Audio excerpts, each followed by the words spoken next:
Hi there guys and welcome. These are your handover videos for your 2024 Bailey Phoenix 420 gt75. These are a basic walkthrough on how to set up and operate the caravan as if you were coming on or off site. So starting off first, you have your black handle with your silver lever just here, which you have to have pulled up like so, to then be able to wind down the jockey wheel onto the tow bar. When it's on, it will snap that handle down, push up that red button and expose the green ring. You then have a breakaway cable just here. Now the Galaxy states if you have an eye point, it has to be used. If not, wrap it around the tow bar. The caravan is fitted with 13-pin electric, so if you do have 7-pin adaptation, make sure to bring yourself an adapter. Excuse me, I've just got a tickly throat. You then have your handbrake just here. Now to release it, you have to press in on the button and push down. Then to pull it back up, you'll hear that first click, a second click, and then just give it a couple more clicks back. Sometimes it's just 1, 2, 3. In this case, it's got a few with it. 2 points either side and 2 points at the back, you have inserts for your legs. Now the caravan itself comes with a leg winder, or alternatively, you can get yourself a 19mm drill bit and a power drill just to make it that bit quicker. Do not attempt to jack up or level the caravan using your legs. They're simply used for stabilisation. Now we are using test equipment today. So first up, we have the plug-in for the mains. Mains plugs in nice and simple, and the cap rests above here. You can get specific ones for Bailey, however, any old one works. You then have an acroll full of clean drinking water just here with your water pump. Now to remove it, I press up on this cap, pull out your pump. You then have this white cap to go over the top of the acroll to show no nastiness gets in, and then at the bottom we have your strainer. Now it's crucial that the strainer sits at the bottom of the barrel to allow the maximum potential of water to come through and make sure there's no airlocks that come through. Then push this in and then push down the cap to lock it into place. You then have your flue. Now your flue is used to get clean air in and out of your boiler when operating on gas. Don't have to do anything with this except make sure it's nice, clean and tidy. Motor mover will be gone over on collection. Just behind the axle we have the 2 points where your wastewater is going to come out of. You'll need some 28.5mm waste pipe to feed into a waste master that you can empty out at the appropriate point on site. Then just behind that we have your gas locker. So it has the points, the 2 gas cylinders that are 6 kilos. I'm using propane. I'd always recommend propane over butane or even like your leisure gas. Main reason, it has a better performance in winter. Now connected onto here, I have a propane gas hose. Now black hoses run for 5 years and this one is dated 2025. That connects from the bottle to the regulator on this side. So what you want to do is hand tighten that as much as you physically can and then nip it up using a spanner. You don't want it ridiculously tight, as I'll show you on this one. They have an O-ring inside. Now too much pressure on that O-ring can cause it to crack and break, leading gas to leak out. Also make sure when travelling, gas bottle is off. Then at the end we have your toilet function. So first up, down below we have your cassette toilet. Now to remove this, you've got to press up on this orange handle, pull out like so. Now this handle does also extend out and up, so it can be used similar to a carry-on suitcase. What you want to do is twist this head to the side, open up that cap. You want to give it a tilt, and at the same time as tilting, continually pressing this vent button. Then on this cap here, you have measurements in both imperial and metric. That's for your blue chemical. Blue chemical goes into there and back on like so. What I would say before you put in the blue chemical, open up this compartment, feed it some fresh water, give it a shake, and another tilt and vent. Then for the cassette, press it back in so the orange handle sits behind the white teeth. Above here, we have the compartment for the flush tank. This has a capacity of around 12 litres, however I wouldn't recommend putting in any more than 10 as you don't want to overfill the compartment. You can also add some pink chemical which works as a bleach without being corrosive and makes it smell nicer. Now, don't want to travel with either of these two full. So just to the side, you've got a little bung to drain off any remaining water from the flush tank. The caravan itself will be fully drained off before you leave with it. Underneath your right hand side, you have your boiler just here.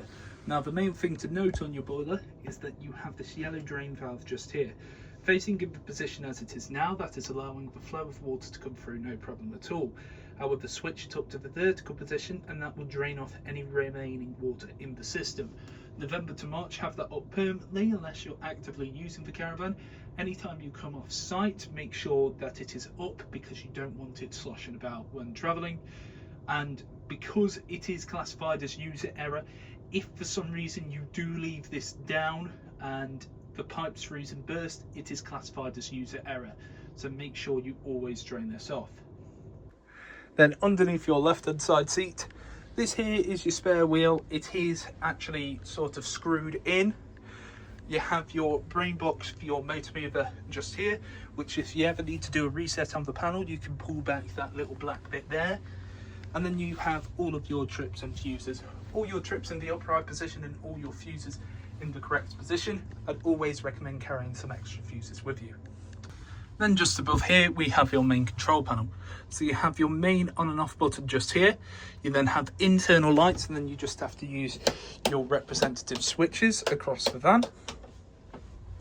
You then have awning light, which I've pressed in, so you can go to the outside and you can see that is on. Oop, just pull that too. We then have the amount of charge inside the ledge battery. Now, as it doesn't have a ledge battery on at the moment and we're plugged into mains, it is going to show the amount coming from only that. This button here is a redundant button because it is something for motorhomes. You then have your pump button just here, which has been pressed in. Then what you want to do is come over to your sink. As I don't have the heating on at the moment, you want to open up on both cold and hot, and what you're looking for is a nice steady continuous stream. Now, my recommendation is to wait around about 2 minutes just to allow the water to come through, and then you want to open up your taps for about 30 seconds and let it run through. What you're after is that nice steady continuous stream. If there's any coughs and splutters, go to the outside and double check that it's all plugged in and plumbed in properly, that your drain valve's not in the incorrect position, and that you have plenty of water. And it usually helps when you actually press in the pump button. So as you can see, nice steady continuous stream. And as I don't have the heating on at the moment, when I switch over to hot, it's a lot weaker. But on cold, it's nice and steady. It may take around about an hour for the actual water temperature to get to the heat that you want to, which I will show you now, which is on this control panel. So this is your Truma control panel. So to turn this on, you have a dial, which is also a button and a back button. So press in, and first up you have the internal temperature of the caravan. So it goes up to a maximum of 30, and then to select you press in. As you can see, little flame comes on above, and the other settings that have been previously set. So starts at 5, works its way up to 30. Whatever you select, it will get to that temperature in around about an hour. Next to that, we have water temperature. So we can either have off, eco, hot, or boost. So eco gets water temperature to around about 40 degrees. Hot will get it to 60, and boost will prioritize heating the water over heating the caravan for 30 minutes. After those 30 minutes, it will then drop down to eco. Then we have the energy source. So we can either have gas, a mixture of gas and 1 kilowatt, mixture of gas at 2 kilowatt, strictly electric with either 1 or 2 kilowatt, and again that is represented on the top row. Then we have your fan speed. So we can either have eco, high, or boost. Eco is nice and steady, high is a lot more vigorous, and boost is prioritizing heating the van over heating the actual caravan's waters. However, if I don't have the heating on at all, and then I go back over to that fan setting, it's either off or vent. Now what vent does, it pushes through the hot air in the caravan, the air that is just in the caravan. So if it was a nice day like today, for instance, you'd have open all your windows and you'd allow the fresh air to come in and circulate across. Then we'll go to the bottom row and we have a timer. You first input the time that you'd like to start using first hours, then minute, and then end, and again using hours, then minute for the heating and hot water to be on. So if you're away from the caravan and you don't want your heating on, you don't have to have it on.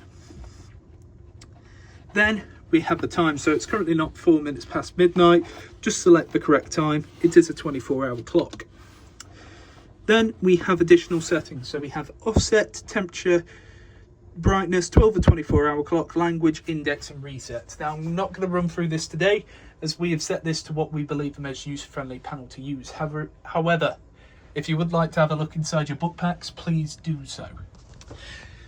Just to show you as well, that little symbol there means mains is plugged in.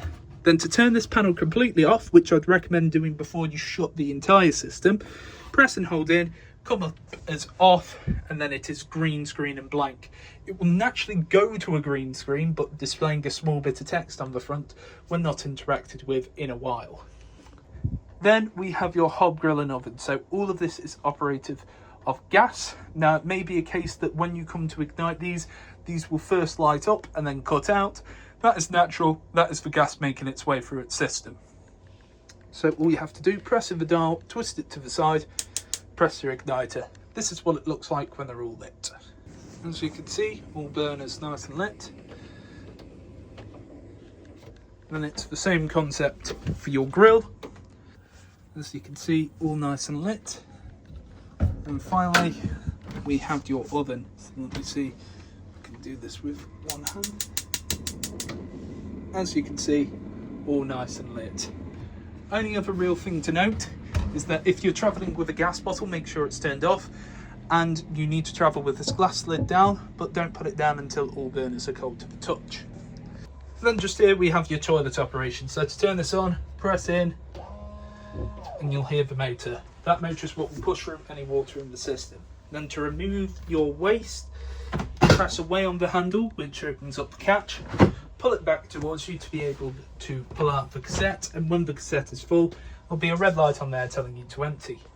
Then just here we have your Dometic fridge operation. So to turn it on, you press and hold in using this button on the side. Press and hold in, it will flash up and go to its most recent memory, which in this case is gas on full capacity. Now you can change the mode for the gas using the mode button here. So I press it once, it's going to go over to the mains. Press it again, it's going to go to auto, and auto chooses what the best source to use is. I press it again, it's going to go to that battery symbol, which is only representative of 13-pin electrics whilst towing, and it shows a hazard, so it begins to flash and beep. Go back over to mains for now, and then we have the amount of power coming in. So 1, 2, 3, 4 or 5. 5 being the most powerful, so it's going to chill it the quickest, but even on full capacity it can take 4 hours to fully chill. You also have child locks on the top and bottom, which I haven't opened, which is fantastic. But when the fridge is on, there will be lights on inside, which are only some small lights. Then to turn this off, press and hold in on this button, turns it off, no more lights.